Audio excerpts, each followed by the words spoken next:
शरद पवारांनी मुख्यमंत्री देवेंद्र फडणवीस आणि अजित पवारांना फोन केलेला आहे। पुरंदर विमानतळ बाधित शेतकऱ्यांच्या भेटीनंतर त्यांनी हा फोन केलाय। मात्र फडणवीसांचा फोन व्यस्त आल्यामुळे त्यांनी अजित पवारांशी संवाद साधला। बैठक घेऊन शेतकऱ्यांच्या समस्या सोडवा अशा पवारांनी सूचना केलेल्या आहेत। पुरंदर विमानतळग्रस्त शेतकऱ्यांना ते आज भेटलेले होते। या शेतकऱ्यांनी आपल्या समस्या पवारांसमोर मांडल्या।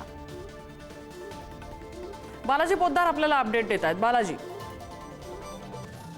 रिद्धी प्रस्तावित पुरंदर विमानतळातले जे 7 गावातील बाधित शेतकरी आहेत त्यांनी आज शरद पवारांची भेट घेतली। आजच राज्य सरकारकडून त्यांच्या 2 गावातल्या 7-12 शेतकऱ्यांच्या विमानतळाचं जे आरक्षण आहे ते टाकलेलं आहे, ते शिक्के मारलेले आहेत। त्यानंतर शेतकरी आक्रमक झालेले होते। मात्र आज शेतकरी जे आहेत ते शरद पवार यांच्या भेटीला आलेले होते। शरद पवार यांनी त्यांना मधला मार्ग काढण्याचं सांगितलेलं आहे आणि तेच अजित पवार यांना जे आहे ते शरद पवार यांनी शेतकऱ्यांसमोर फोन लावला, संवाद साधला आणि अजित पवार यांना सांगितलेलं आहे की शेतकऱ्यांची बैठक लावा, शेतकरी आणि तुम्ही संवाद साधा शासनाकडून, आणि नंतर काही मार्ग निघाला नसेल तर आणखी एखादी बैठक माझ्या उपस्थितीमध्ये आपण घेऊया आणि एक चांगला मार्ग या ठिकाणी काढूया, असं आश्वासन जे आहे ते या शेतकऱ्यांना शरद पवार यांनी दिलेलं आहे।